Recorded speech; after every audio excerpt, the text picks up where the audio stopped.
If you've listened to Brewlosophy at all, you know how much we love Imperial Yeast. The company was founded on the ideal that if you're going to do something, do it right.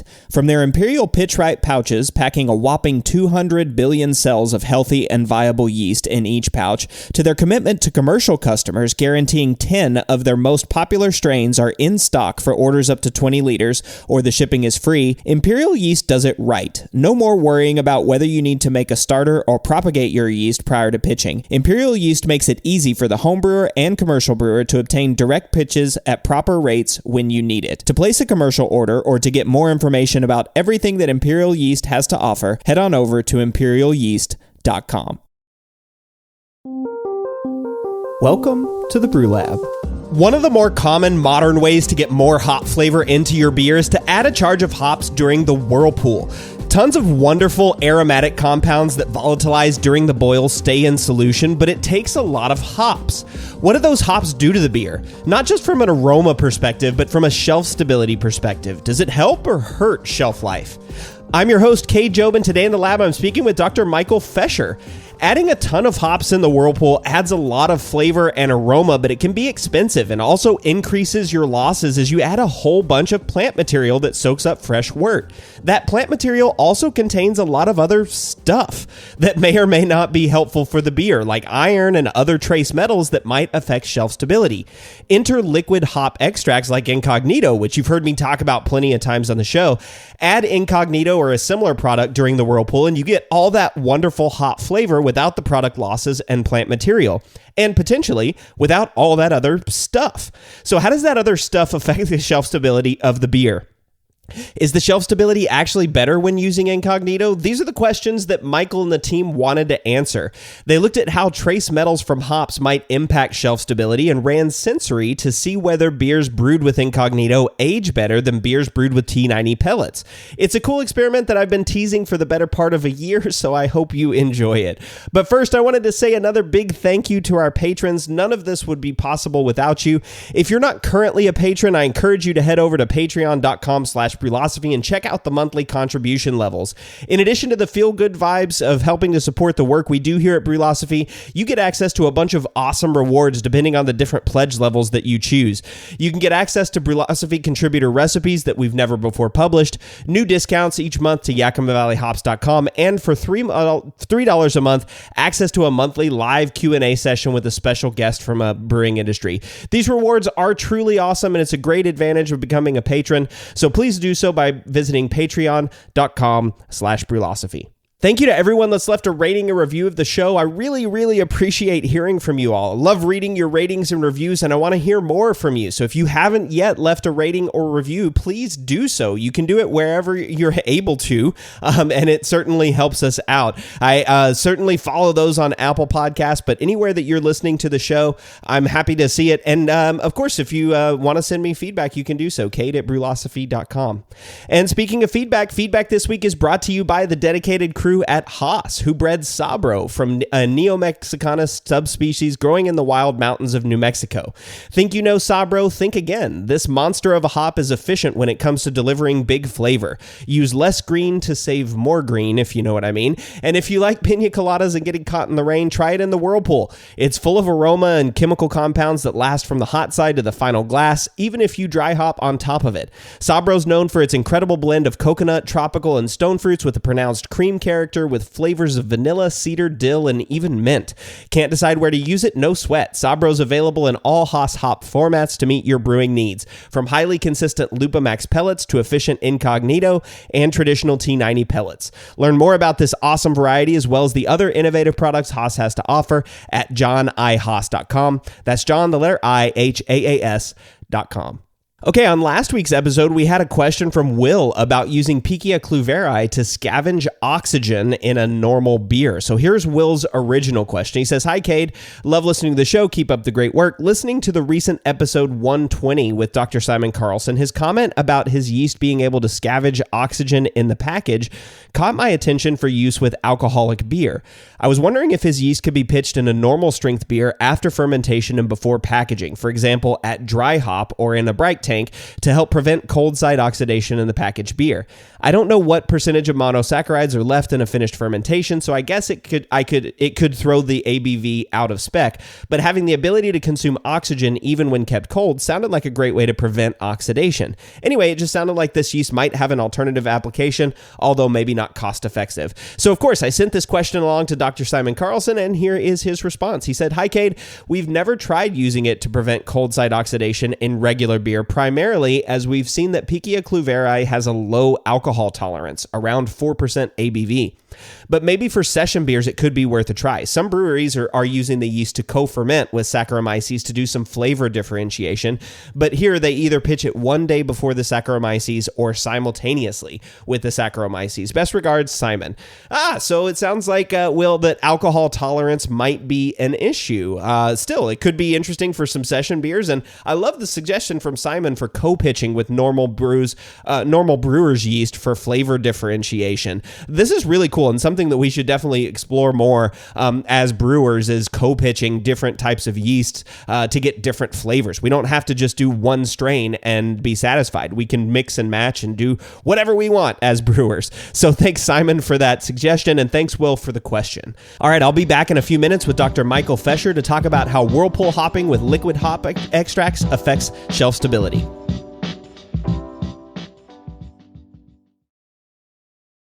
The dry yeast revolution is here, and Cellar Science is leading the charge. Cellar Science has expanded the world of dry yeast far beyond the drab landscape of yesteryear. With over 20 strains of beer and wine yeast now available, you can brew any style. Not to mention that their unique growth and harvesting process greatly increases lipid levels in yeast cell walls, removing the need to aerate your wort on the first pitch and allowing you to directly pitch without rehydration. Couple that with the other advantages of dry yeast, such as higher cell count and viability, and you can clearly see why commercial breweries across the U.S. are using dry yeast and choosing Cellar Science.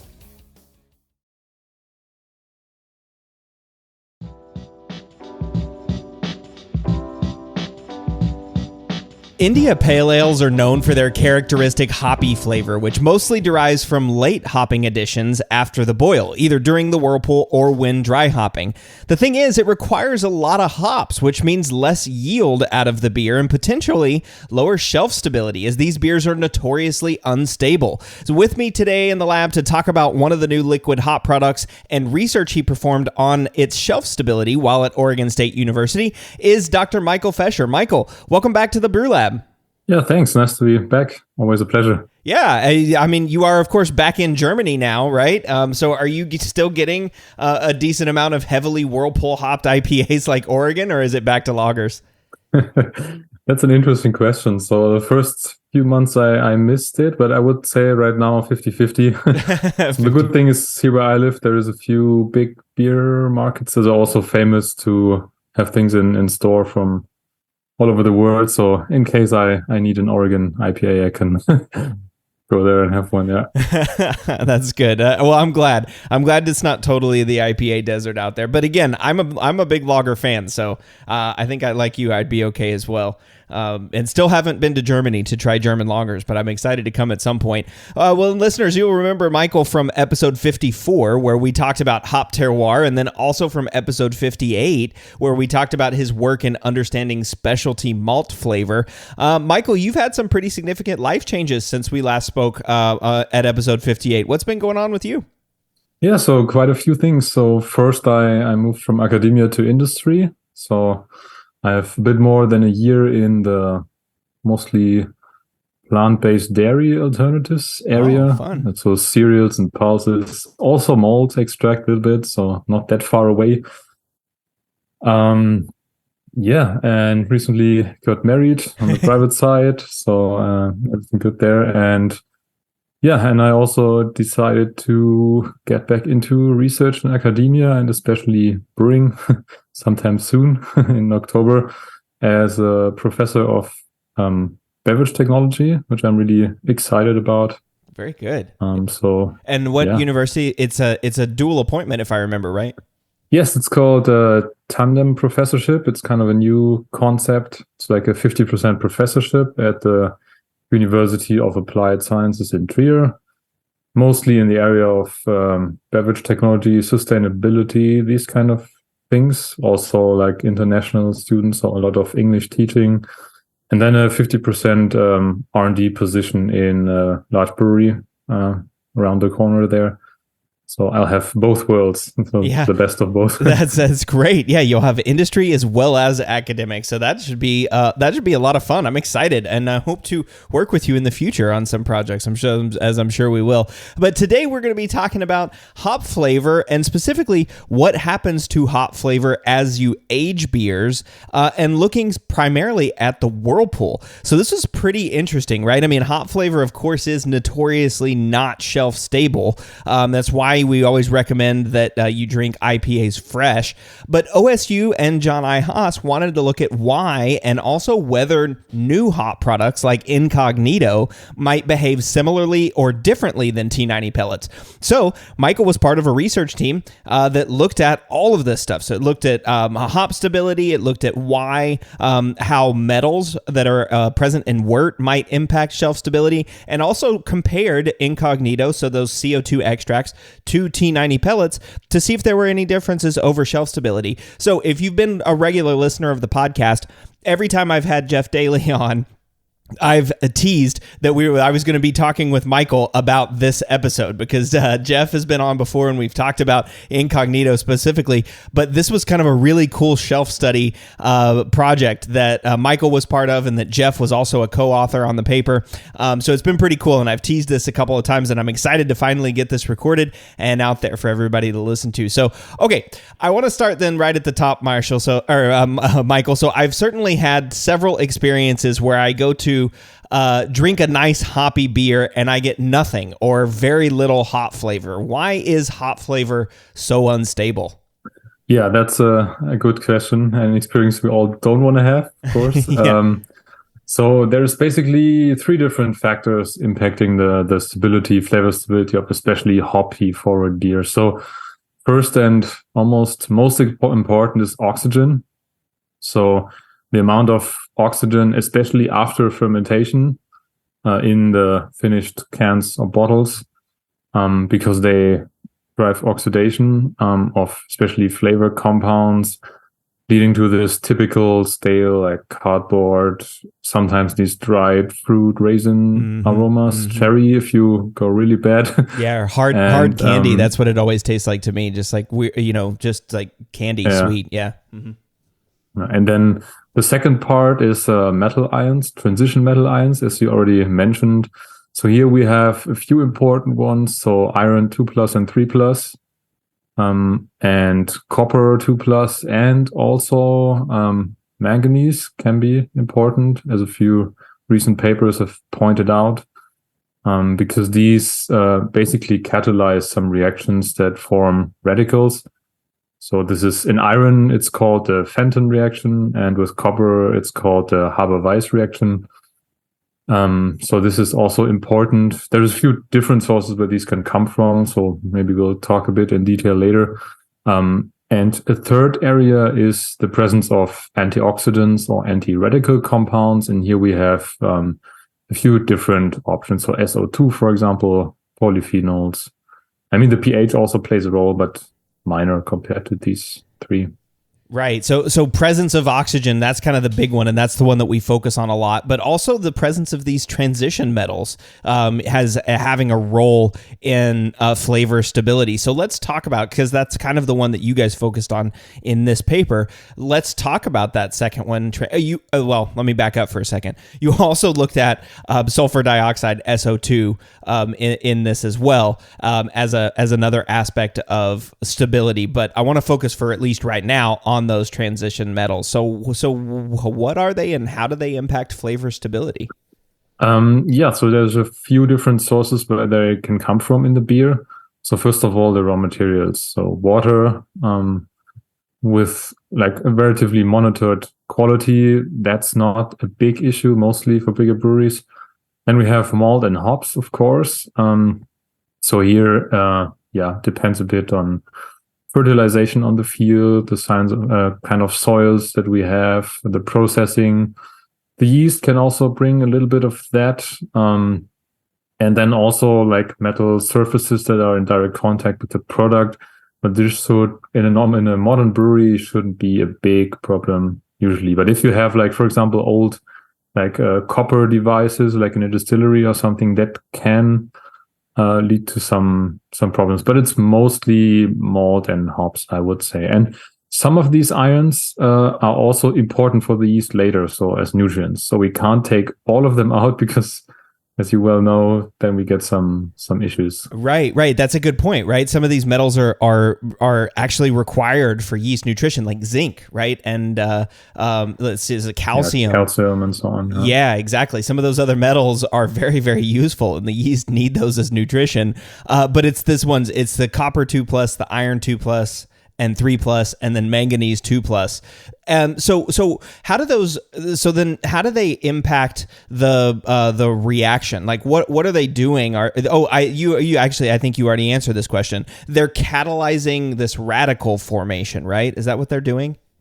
Yeah, I mean, this radical formation takes place everywhere where you have oxygen and these like circumstances, but it's highly accelerated in the presence of these ions. And I mean, zero oxygen is basically not possible in these containers, but even a little bit, if you have high amounts of these ions, it speeds it up quite a lot, which is why we either have to remove those or like catch them, quench them with some compounds. So how do we? I mean, how do we remove those ions from wort? I mean, is there a normal process that we would do that? I mean, is there something that's helping with that? Yeah, an interesting observation is if you look at all the metal ions that goes into the brewing process, like most of that will not end up in your beer because you have spent grain, of course. You have a filtration later where you, especially with you using pellets, filter out most of the plant material. Then the whirlpool is a very important processing step. So the hot troop basically contains a lot. Because as we all know, the hot troop is mostly protein, right? Denatured protein. And in there is a lot of bound like metal, copper, and others.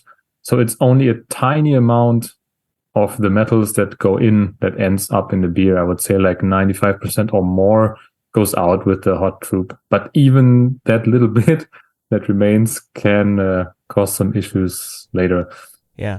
Yep. And then we have the yeast that also does some things with those. Oh, right, too. So like yeast can actually pick up some of those metal ions too during fermentation. So it's kind of like those metals are coming in with malt and water and hops and all this stuff, but they're coming out, potentially in the whirlpool step as part of trub or part of spent grains or being taken up by the yeast. But what's left over is still very, very impactful. And that's where we're catalyzing these radical production. And I guess then one question. So the radicals, I guess, react with certain compounds in the wort, and that's what then makes these stale or gross flavors that we don't like for beers that have been stored for a long time.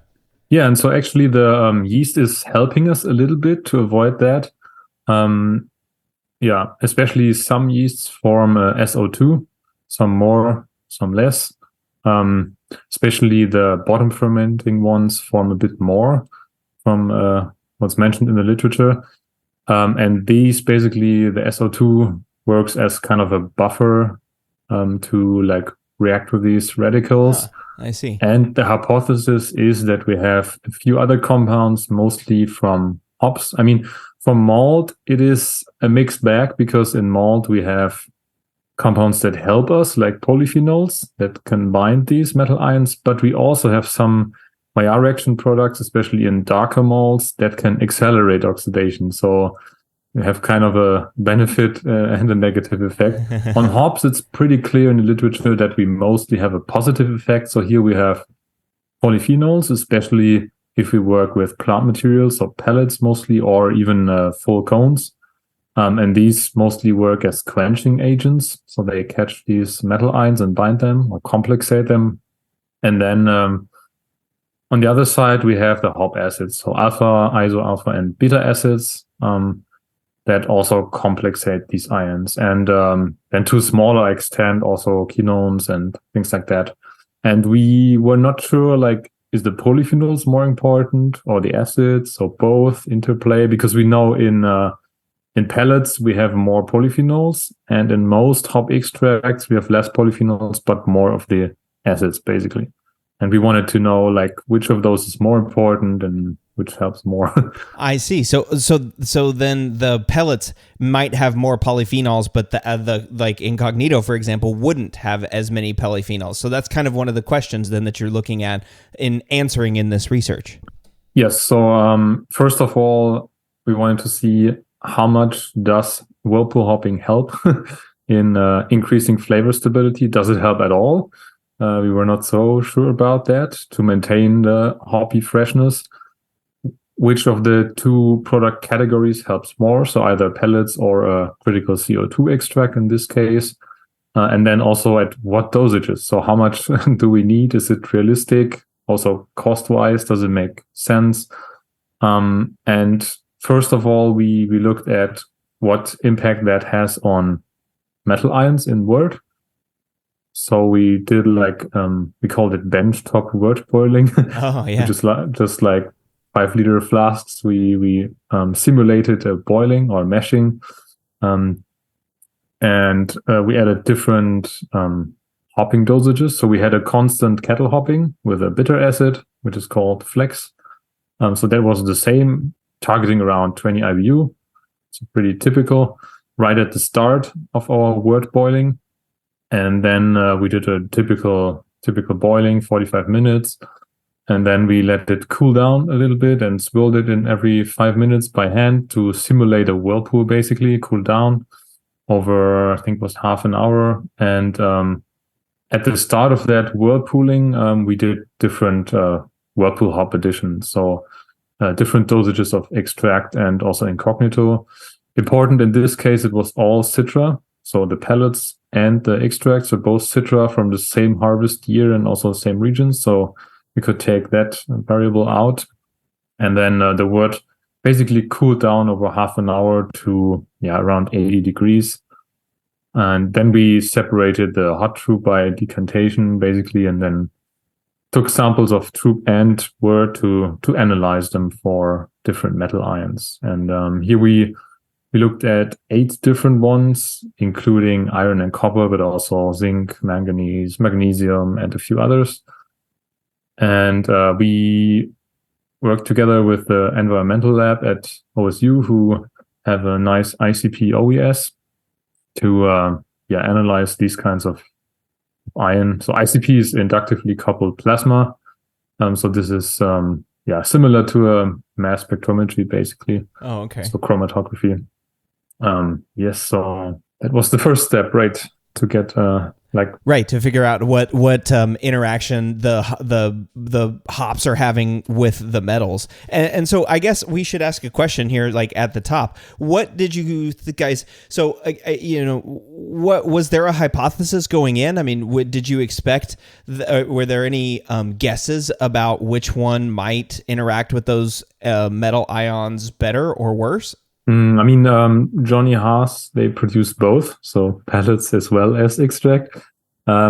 So they had, from experience in just brewing, practical experience, had the idea that maybe the extract works a bit better to extend storage stability. Okay. So that was their hypothesis or idea, but they didn't have like a sufficient data to really prove or disprove this.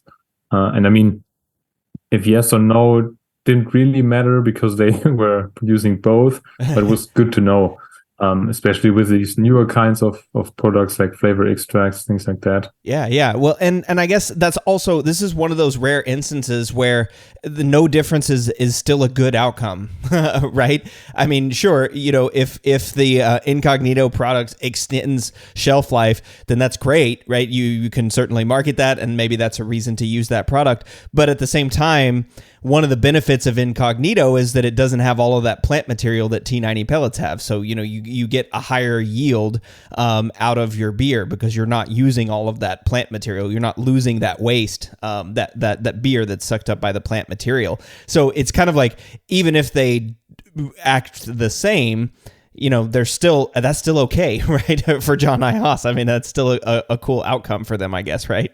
Yeah, and also it's extract versus pellets is more like a brewing philosophy kind of question. Sure. So it mostly comes down to like some people swear this is better or the other one's better. It's mostly handling related. So with pellets, you're more likely to need a filtration afterwards, or it's just storage. So smaller volumes with extract, less shipping costs, these kind of storage stability, shelf life, economic factors like how your processing equipment works for mixing and all these kinds of things. Yeah. Right. There's like all these other factors that go into it, right? That may not have. It's almost like the shelf stability thing. If there's some data to support that, then that's kind of like icing on the cake. Right. It's like, yes, it's just another reason to use those extracts. But again, like you mentioned, there's all kinds of reasons why you might use extracts. And of course, I would point everybody back to episode 102, where I talked with Jeff Daly and Shayla Maloney about liquid hop products. And we went over some of this stuff, like what, cost benefits of things. And I just wanted a reminder from that episode that Incognito, the product that we were looking at in this study, is recommended to be used in the Whirlpool. So it's a Whirlpool hop substitute. Spectrum is the dry hop one, and then Kettle Ready is their kettle aroma and bitterness product. So you can use those in place of the T90 pellets. But in this one, we're just looking at the Whirlpool. And I'm starting to see a picture now, right? These transition metals, you said, kind of fall out and precipitate in the Whirlpool, but still enough of them can make it through into that the yeast can deal with in fermentation. And these can still, in small concentrations, make it all the way through to the end of the beer. So it's a cool idea to think about, like, okay, if we're putting hops with polyphenols and bitter acids that are going to complex these metals and help pull them out of solution, maybe we're going to make more shelf-stable beers by doing this. So the bench trials, you mentioned the process on that. So you've bench hopped some, or bench whirlpooled some beers, I suppose, and then you measured at different concentrations to see what the effect was between extract and T90 pellets. And so was there a dose or, hop type effect for the bench trials and that reaction with metals? Yeah, so what was really tricky, I mentioned we measured in the wort and also the hot troop. But of course, if you add pellets at different dosages, the more pellets you add, the more troop you also get. So you have to have like some kind of a balance to weigh how much troop you get, because with extract, it's the same, and no matter how much extract you dose. So yeah, overall, it depended a bit on the kind of metal. So overall, what we also expected is we saw significantly higher concentrations in the troop of all metals than in the wort, and this was by a factor of 4 for sodium to 1,000 for iron. So you have 1,000 times more iron in the hot troop than in the wort, which is, imagine if that all ended up in your beer. It would have been it may last a day or so before before it tastes like hard candy again. Yeah.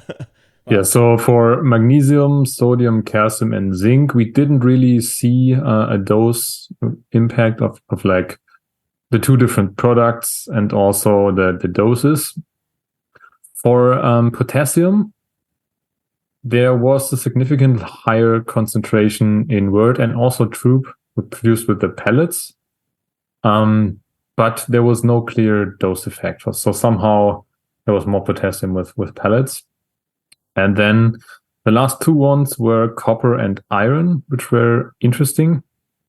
So in case of copper, we had significantly higher concentrations in wort produced with pellets than with extract for most of the dose levels. Maybe important to mention the dose levels here for extract. There were 0.5 to 2 grams per liter. And the pellets were 2.9 to 5.8. So from experience, we know from Haas that roughly 1 gram of extract represents roughly 5.8 grams of pellets. So that's from their experience. Also in a sensory perspective. Okay. Hop acids roughly. So we will see later that also worked out with sensory roughly. So and for iron, we also saw a bit higher concentrations for the pellet samples, not by a lot, but a little bit at some dosage levels. So it seems like that the pellets result in either more copper and iron in our wort, or with extract, you can just precipitate more out, basically. We also analyzed the extract and the pellets themselves, pure, just to see, because we are curious with which of those we bring more in. And we have seen that especially iron is higher in the pellets due to the plant material. But the amounts in the pellets and the extract is relatively small compared to what we've found at the end. So from this, you could think that the hypothesis might be that extract is indeed better for reducing those, but we'll see in the the next step if that's really the case. Right. That's so fascinating, right? Because it seems like, okay, you've done these bench trials, and the extract seems to do a better job of pulling out the copper and iron of the wort, or at least, like you said, either the extract is pulling it out, or the hops just aren't pulling, or the pellets just aren't pulling as much. Who knows exactly what's going on in there? But at any event, there was more copper and iron in the wort when pellets were used. So that's very interesting. And of course, the next step then is to brew the beers. And also a fascinating aspect of the study is to age the beers, to force them into a forced aging trial, taste them, give them to a trained sensory panel, and see if there are any shelf stability difference in extract versus T90 at the Whirlpool, which we'll look at as soon as we come back from this break.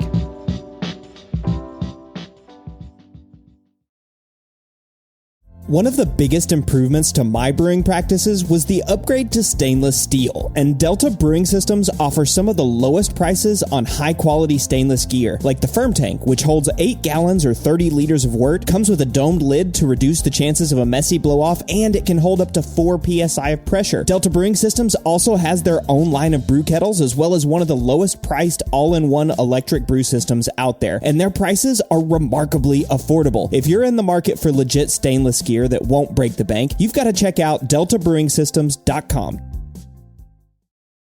We all know that designing recipes is really fun, and doing it well is so much easier with good software. We at Brewlosophy recently made the switch to Brewfather, and honestly, y'all, we could not be happier. Brewfather utilizes the latest technology to bring you the most robust cloud-based recipe design software that can be accessed anywhere, on your phone, tablet, desktop, and even offline. It also works seamlessly with numerous third-party devices to make it easier to monitor every step of your brew. I know change can be difficult, but trust me when I say you need to go to brewfather.app today to try it out for yourself. That's brewfather.app.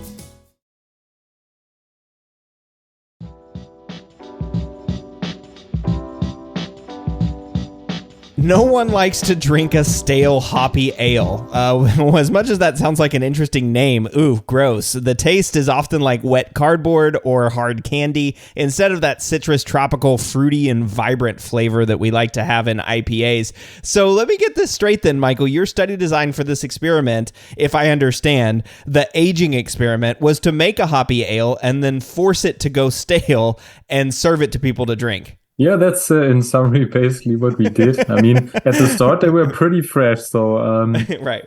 Our panelists were pretty brave, so you were also a part of that. I was part of the panelists. Good, so yeah. Thank you. And it wasn't as bad. It wasn't as bad as I would have thought. I mean, it was over a 12-week period, so it wasn't like it wasn't a long time. But they were forced aged, which we'll get to here in a minute. And so again, we were just talking about how the bench results seemed very very promising for incognito, that it was going to actually bind some more of these metals into and take them out of solution, so they're not later causing shelf stability issues. But you got to test that, right? We got to do a couple of other things. So talk to us about what you guys decided to do as the next step in the study. Yeah, so we basically picked a few of the dosage levels of extracts and pellets that we tested on the benchtop.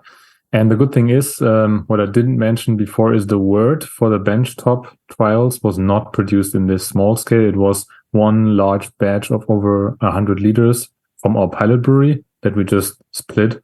So it was exactly the same wort for everything. And in that exact pilot brewery, we also did brewing, so we have 2.5 hectoliters in that brewery, and we selected 0.5, 1, and 2 grams of extract, and then equivalent 2.9 and 5.8 gram pellets. And we brewed normal top fermented ales, not pale ales, or pale ales, but not IPAs, so no dry hopping.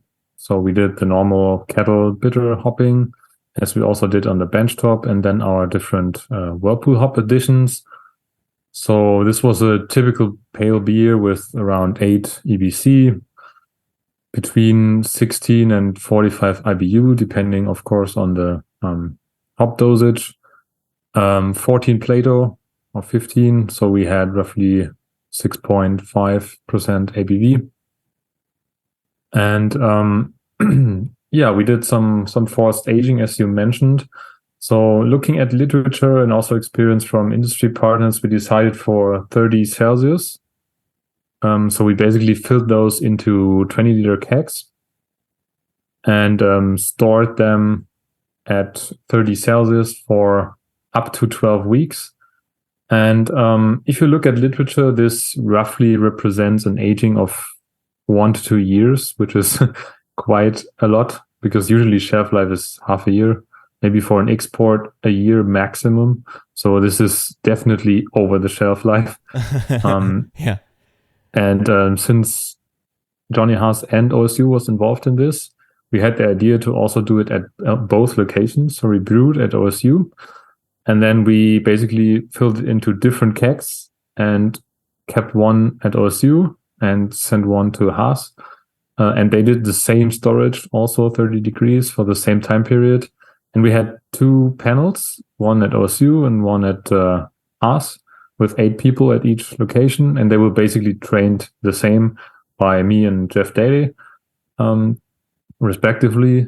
And we did kind of a check all that apply approach for the sensory. So we did some training sessions. We looked at similar market samples. We had some older beers still lying around at OSU that we could use as aged references to see what kind of attributes do we have in there compared versus a fresh beer. And we did this so-called flash profiling. So we came up with 20 attributes that describe either a fresh beer or an aged beer. So all the different things. So freshness, mostly like resinous, citrus, grassy, herbal, these kind of things. And for the aging, we decided like dried fruit, caramel, cardboard, sweet aromatic, these kind of things. It gave us basically a tool set to evaluate these beers. And then time point 0, we did an evaluation with our panel. So basically kata is you have yes or no for each of these attributes. So basically you select roughly between 2 and 6 attributes for each sample, which best represent the flavor.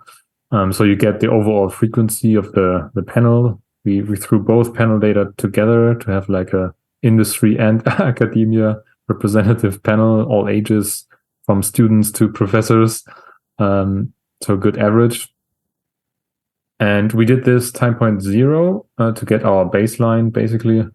And then 2 weeks, 4 weeks, 8 and 12 weeks. So the same setup, same people.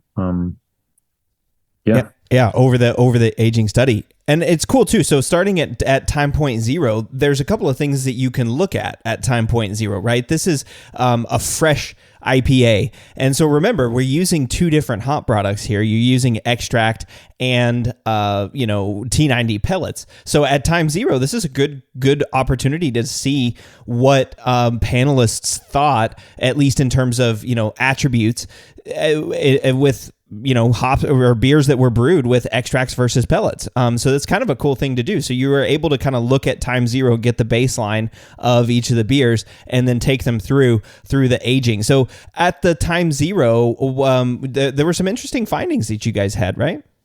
Yeah. So we had also one control that just had the bitter hop addition, the kettle, but not the Whirlpool.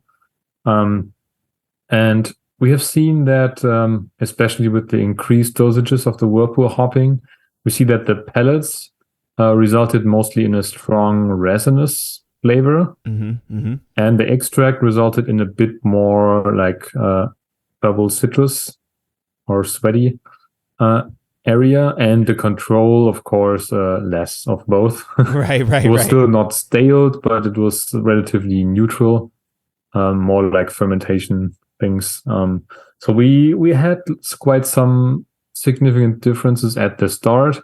I would describe the pellets and the extract beers both as good beers. They were just a bit different. So one was more this resinous, typical hoppy. The other one was more fruity citrus. And I mean, these were not IPAs, so they were not dry hopped. And I mean, for that, they were still quite intense. So we also had some differences from the start. So it was interesting to see how different these age over time. Yeah. And it is interesting, right? So as we think about, you said that the pellets were more resinous, and so resinous, if I remember correctly, the training standard that we use for resinous is hop oil, to sort of describe that to the panel. And so you're getting more, I guess it's kind of the wrong way to say this, but you're getting more of that like resinous hoppy flavor when using the pellets. But using the extracts, it was more citrus and fruity and sweaty, which is kind of more of that like citra flavor. So again, not one better than the other, but just different. And again, this was at the higher dosage, but if I understand correctly, at the lower dosage there wasn't much of a difference between the pellets and the extract. Is that right, or did I misread? Yeah, it was recognizable, but if you test for significance, it was just below the threshold. I mean, you have to remember that both of the products were citra, so it's clear that you will get some citrus flavor. But I mean, even citra has some resinous. I mean, if you would look at other varieties, you probably get more herbal or grassy, for example, if you looked at Cade or something. But since citra is one of the more highly used hop varieties for these kinds of beer and for Whirlpool hopping, we decided to do that. Yeah. Which makes sense. Yeah. And so from our baseline, then we've got at lower hopping rates, is not statistically different. At higher hopping rates, statistically different in terms of like resinous and hoppy character. But then we need to age them. Or actually, I guess, first of all, you looked at while the aging was going on, right? Because that aging takes some time. You're also looking at SO2. And to see what's going on with sulfur dioxide and those antioxidant compounds that were present in the beer. So talk to us through the SO2 and what's going on there. Yeah, so instead of just waiting for the beers to age, we had an idea with some colleagues from TU Berlin in Germany, actually, to do some estimation of flavor stability. So they developed a few lab methods for that. And this is twofold. So basically the quantitation of SO2, which can be done by continuous flow rate analysis called CFA, to see how much is still left over from the SO2. Is it already used up completely? And then something called ESR analysis, or ESR spectroscopy. And this is electron spin resonance spectroscopy. And what it does is basically you take a beer, you have it at 60 degrees in this device, you wait for 500 minutes and you expose it to a high amount of oxygen. So forced oxygen exposure, basically. And then you measure the radical formation over time. So basically, how much oxygen is reacted or used up. And then the result basically gives you a measure which you call radical formation potential. There's also a figure in the manuscript which basically gives you this reading, so signal intensity. So the higher this radical formation over time is, it basically means the higher or the quicker your beer will age, and also the more off flavors you will very likely get. So with the SO2, we found that between the brewing and the measurement of this, it was 3 weeks roughly, because we had to send the kegs or the samples and bottles cooled to Germany from the US. It took a while. There was the cooling chain was maintained. That was fine. But by the time of the analysis, so 3 weeks, there was no detectable SO2 over 0.5 milligrams per liter left, which means most of it was already used up by quenching these metal ions or suppressing this radical formation. Right. So we could basically ignore that factor because it was the same for all the beers. So everything that happened in the beer was despite SO2 because it was already used up. I see. So any of the aging that we would see continue on would be because of what was in the beer, because the SO2 was aged up, was used up. And this whole analysis, this SO2 and radical generation analysis, is kind of a way to predict shelf stability. Is that right? Yeah. So if you had beers with SO2, especially like lager beers, for example, typically have more.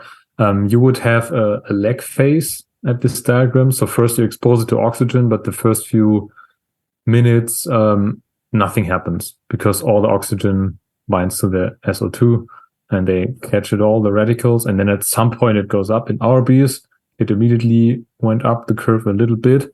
But between the beers, we reached different levels. So one important measure that you use here is the T500, basically. And it is the signal intensity at the time point of 500 minutes. So if you look at these curves, we had 6 different samples. We had the control without Whirlpool hopping, and 3 different extract levels and 2 different pellet levels, basically. And what we've seen is the control had by far the highest radical formation potential, significantly higher than all the other samples by a lot, with roughly 1.1 million signal intensity. And then we had a group that was relatively close together of 0.5 and 1 and 2 gram per liter extract, and the lower pellet dosage, which had between 600 and 700,000, so roughly half, than the control, with some dose response in that group, but not huge differences. So usually the more hops, the less of that signal. And then, interestingly, the highest pellet dosage of 5.8 grams per liter, that should theoretically be equivalent to 2 grams of extract, or 1 gram of extract, had around 480,000. So lower than all the other samples, which was very interesting. So that suggests that the highest pellet dosage should result in the least radical formation, which, if you compare it to the results we had earlier from the bench top, there we saw that the extract samples had lower metal ion concentrations. So this is a little bit contrary. So there has to be something else going on despite the metal ions. Which is right. There's and you mentioned there are 3 different ways, right, that oxidation and self stability happens. Is like presence of oxygen itself, these transition metals, which are a catalyst, and then antioxidants like SO2, polyphenols, or anything else. So what do you think was going on here? What explains why the hop pellets had lower radical generation than the extract, or let me say that differently. The highest dose of the hop pellets had the lowest radical generation. Yeah, so I assume since in the pellets we have significantly more polyphenols, that might be a factor. I mean, at the wort boiling stage, you mostly precipitate these polyphenols, but still, maybe there's some leftovers in there that not immediately bind all the metal ions, but just over time after fermentation, because fermentation was the same for all of them, so that can't be a big issue. And we also didn't have any errors during fermentation, so they were all pretty smooth. So I assume it's the ratio between polyphenols on one side and the hop acids on the other side.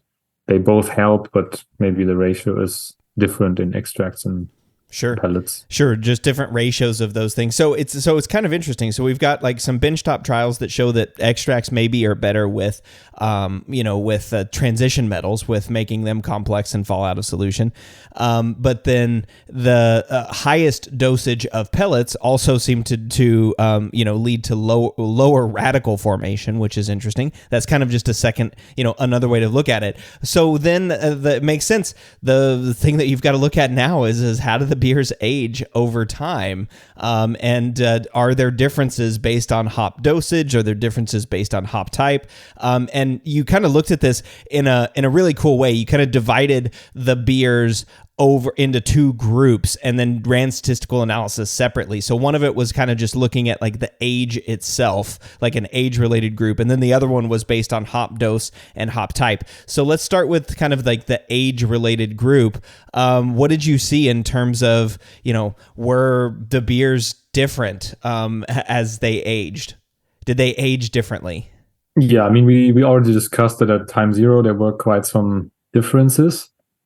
And there is basically one figure in the manuscript that's like a correspondence analysis where you can see basically our 6 samples at the 5 different time points, so week 0, 2, 4, 8, and 12, and then the attributes. And the proximity to each attribute represents how high this attribute was in each sample.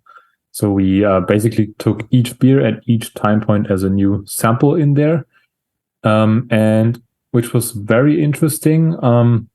It was formed, so the samples formed kind of a funnel, if I may say. So on the left side, there were mostly the freshness attributes. So resinous, herbal, grassy, citrus, these kind of things. And then from top to bottom, we had the separation between the different dosages, which were quite different, as we already discussed. And then over the storage time, slowly with progression, the samples moved more towards the right of the plot, the bottom right, where we had these attributes like cardboard, dried fruit, caramel, sweet aromatic. And what was very interesting that we saw over time, all the samples lost a bit of these freshness attributes, some more, some less.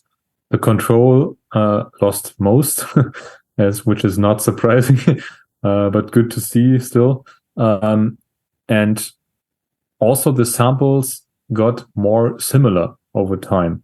That's why funnels, so they moved to the bottom right, and they also went closer together. So basically, after 12 weeks, most of them were in the bottom right area, relatively close together, with one group that was a bit separated, which was like the highest dosage of both products, which was still maintaining a little bit of the like resinous citrus things. Yeah. So for those fresh flavors, the fruity and herbal and resinous kind of go away over time, and we move towards that corner. Everything sort of funnels together: caramel, cardboard, dried fruit, that sort of the sweet aromatic honey. Those flavors, I think, that were on the right side of those plots. So that's kind of as we expect, right? I mean, that's one of the things that we would expect to see as these beers age. They're starting to taste like aged beers, right? They're starting to taste caramel and cardboardy and not as fresh. And it's interesting, right? That even though there were differences at time zero, everything funnels together, right? And so at the end of time 12 or at 12 weeks, which I think you mentioned represents like a year or two of just sort of like normal, cool, cold aging, the beers basically start to taste exactly the same. But hopefully no one's drinking IPA or pale ale a year or two after packaging, right? Yeah, I hope so.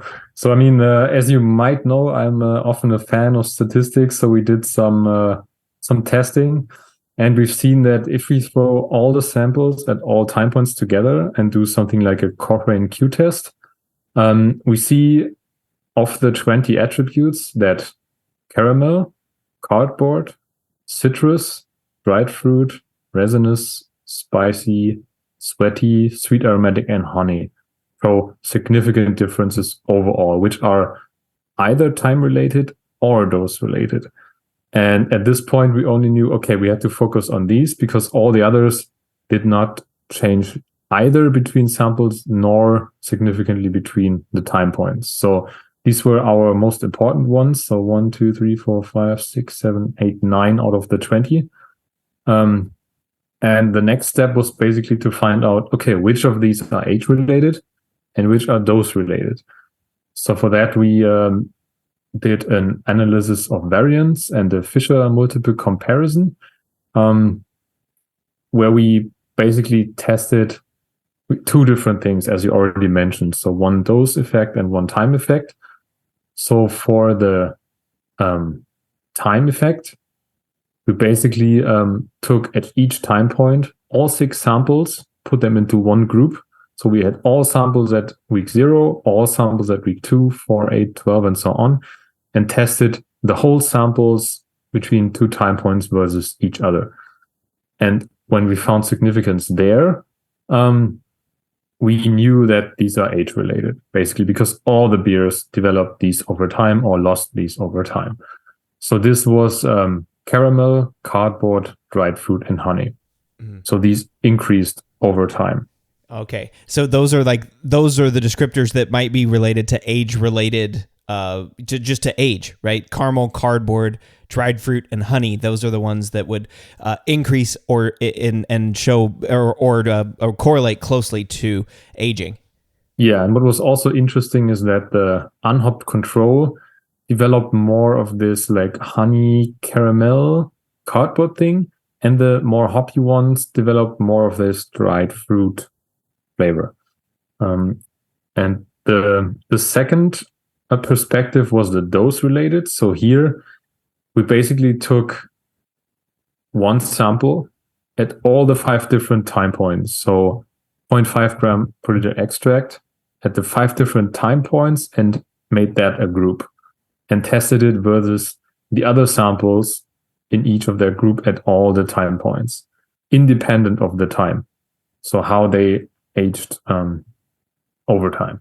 And that was the dose response. And here we found out that citrus and resinous were the most significant ones, and to a lesser extent also sweet aromatic and honey, which means that honey was significant for both.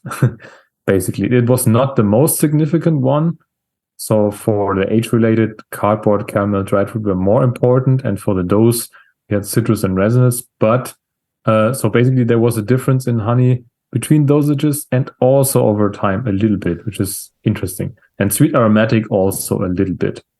Interesting. So that's kind of to say then that like citrus and resinous, and also like you said to a little bit to a lesser extent honey and sweet aromatic, those are the ones that are changing based on the dose of the hop. So like lower dose of incognito versus higher dose of incognito, or lower dose of hop versus higher dose of hop. Citrus, resinous, and to some extent honey and sweet aromatic are changing with dose. Yes. So one thing that is kind of obvious, but also important to state out, is that overall the aging resulted in stronger differences than the hop dosages and products, which would be strange otherwise. Right. Yeah. But like no matter what hops you throw in, a fresh beer tastes better than an old one. It's basically the summary of that. That's not rocket science, but still good to see. And I mean, since they moved closer together, that also means that the differences that we had in the fresh beers between pellets and extract got smaller. So the samples got more similar, with the highly hopped ones of both products still keeping more freshness attributes overall. Right. And so then what about the like Incognito versus T90 pellets? I mean, were there any, I mean, it sounds like everything is kind of just funneling towards that, cardboard caramel, kind of sweet characteristic. So were there any differences in terms of how Incognito or T90 performed? It sounds like there were certainly differences at the beginning, but maybe not necessarily in aging.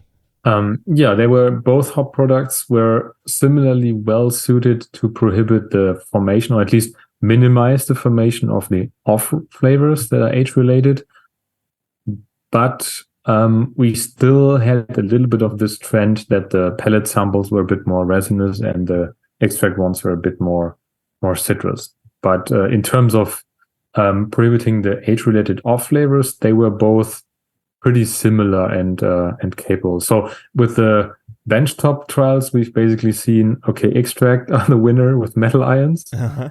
With the ESR and the SO2, we've seen here the pellets might be the winner, and interestingly at the end they seem to both be capable around the same.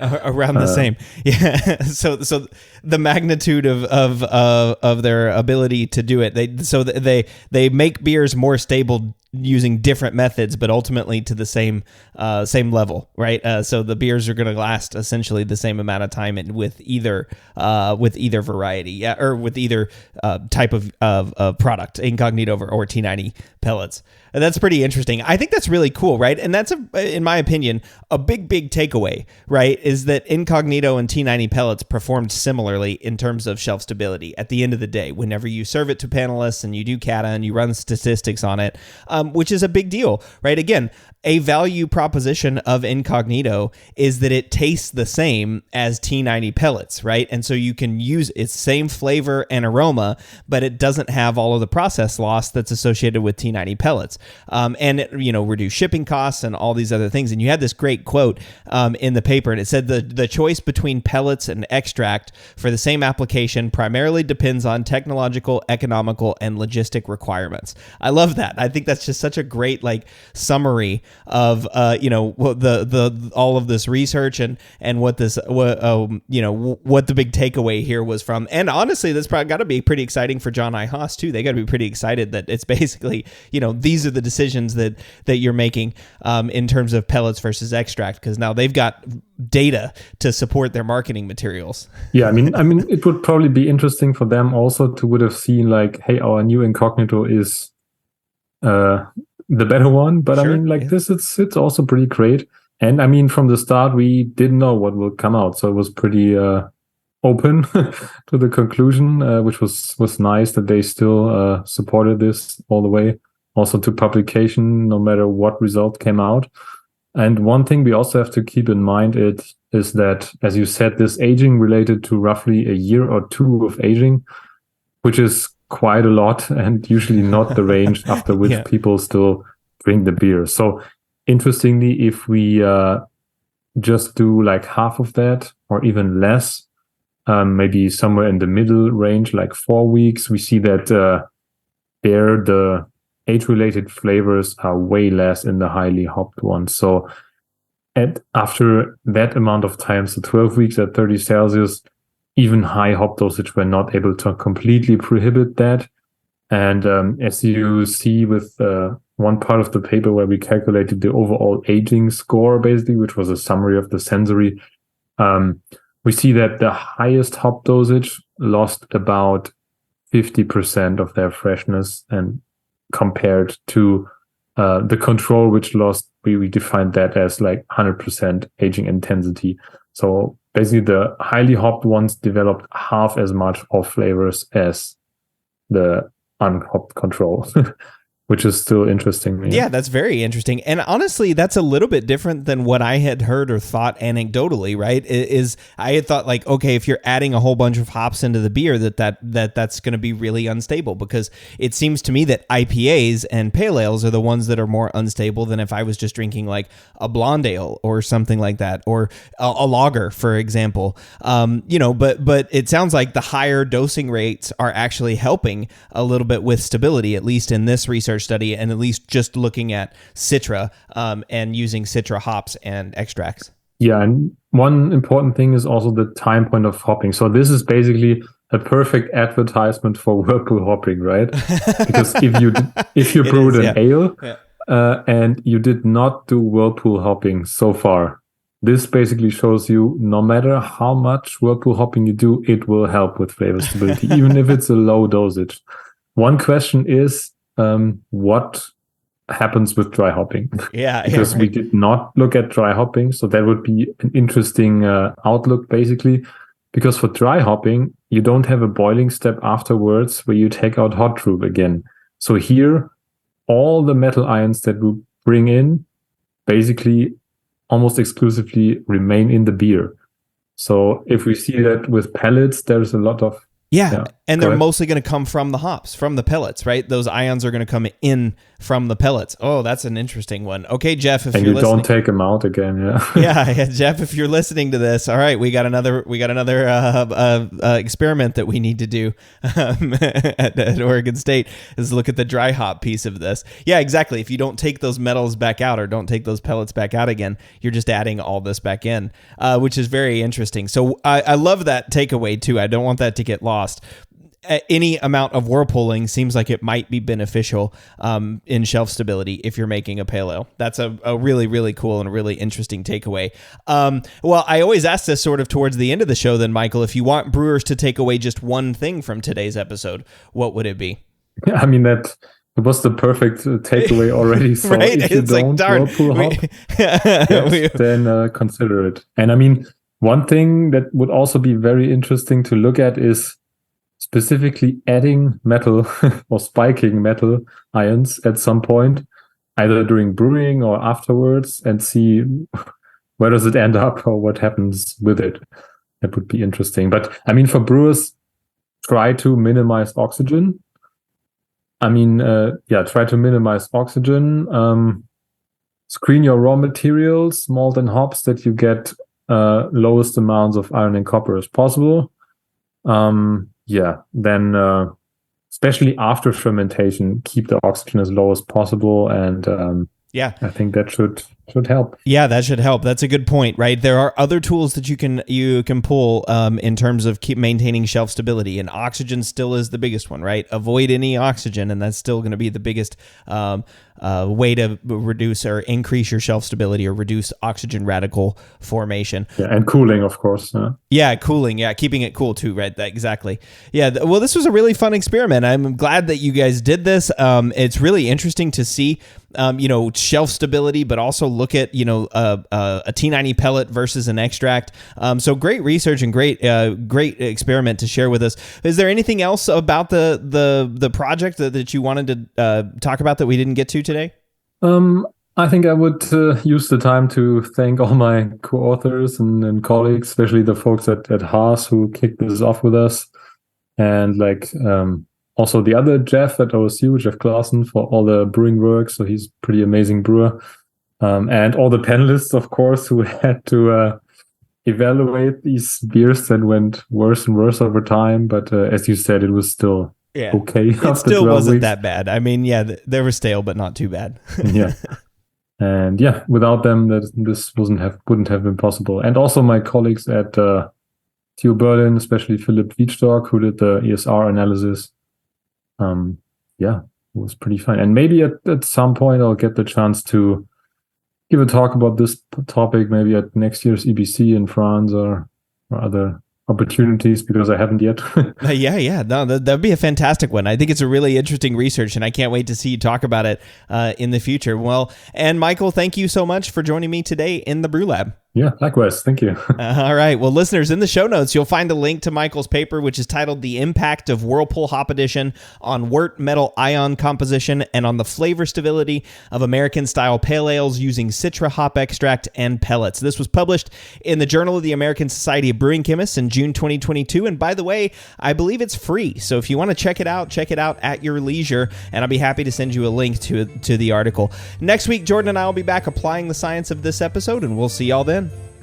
The Brew Lab is a production of Brewlosophy, where they who drink beer think beer. Don't forget to visit brewlosophy.com to read about our weekly experiments and other brewing adventures, and listen to us talk about it on our other show, the Brewlosophy Podcast. Thanks to all of our sponsors and patrons that help make this show possible.